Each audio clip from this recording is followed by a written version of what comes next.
Hello, welcome. I'm your host, Elizibar. We're going to talk about Hotline Miami, issue number 6. That's many issues as Wolverine has claws. Ching! Which has nothing to do with anything except, I just wanted to remind everybody that Wolverine, Black, White, and Blood is a pretty good comic. This is also a pretty good comic. It's rare to see in the comic medium, or any medium, an adaptation from another medium that feels in the new medium just like the original felt in the old one. Wildlife has had that feel. Wildlife has been like, yo, this is still Hotline Miami. It doesn't matter that it's a comic book. It's got the crazy, over-the-top violence. It's got those Miami colors. The art in different issues, like issue 5, totally had some of the more crazed art, which that fits in with some of the characters. The main artist team on this book, let me get their names up here, really go out of their way to capture the Miami aspect of it, the whole 80s neon new wave kind of look. You got crazy pastels, you got weird, all those kind of colors are in here. This issue starts off with our main character here getting kicked out of MIT. I think his name's Chris. Then let me skip forward a couple pages, ends up in Miami. So we're actually getting his backstory, how he meets his friend. The same friend he hangs out with all the time. So now we know more about our main character, how he became disillusioned, how he ended up in Miami of all places. And, it kind of ties in with how did this guy become a crazy murder guy? Because he totally became a crazy murder guy. So we're actually getting some pretty cool backstory stuff here. I liked it. Which, in a book where the whole series is founded on, violence, it seems really weird that I'd be saying, boy, I really liked all this non-violent stuff where we're just getting into somebody's head, but I really did. It was that good. It helps that the art is always pleasing to the eye. It's got a nice style to it. The color choices are spot on.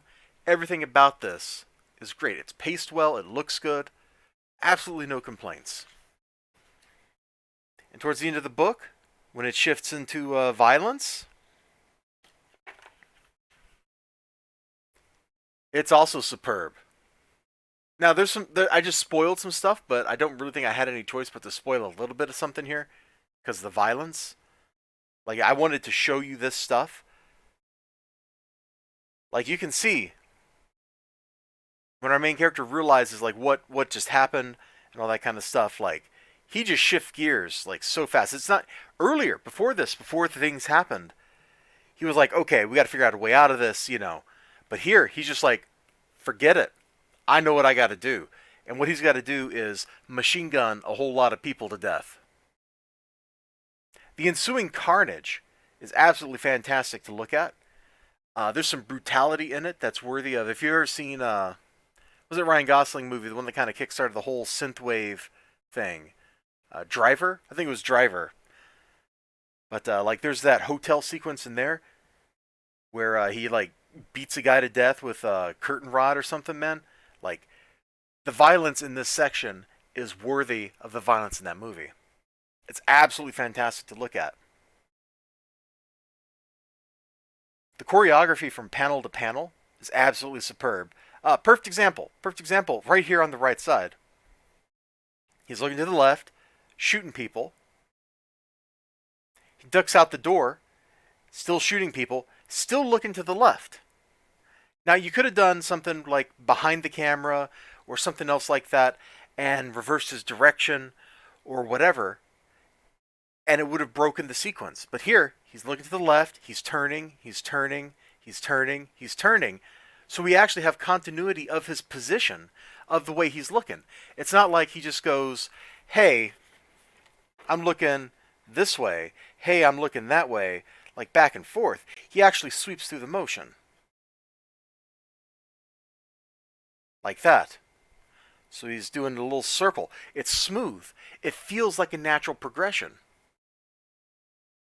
I don't know if that was intended or if that was just unconscious on the part of the creators, but that is a great touch for how to move the character across the page. I got to remember, like if I ever work on something, or if I'm ever providing feedback on an action sequence, I got to remember to do that. And one other thing I wanted to point out is the cover. So you see, it's a really cool cover, by the way. See how the colors are streaky and fading like that? In the Hotline Miami games, that's a recurring theme. So there was the nuke on San Francisco. So you got a kaboom, puts light out.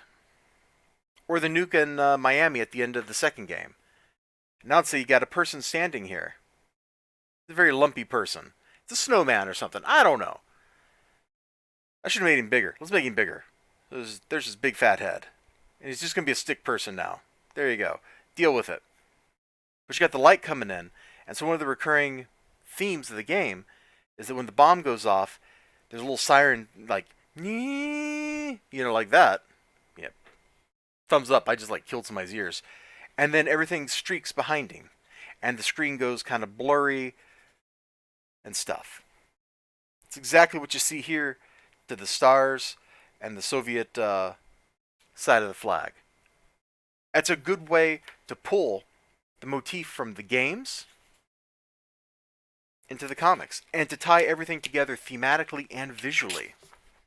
That's just one of the many reasons why this book series feels just like the comic books.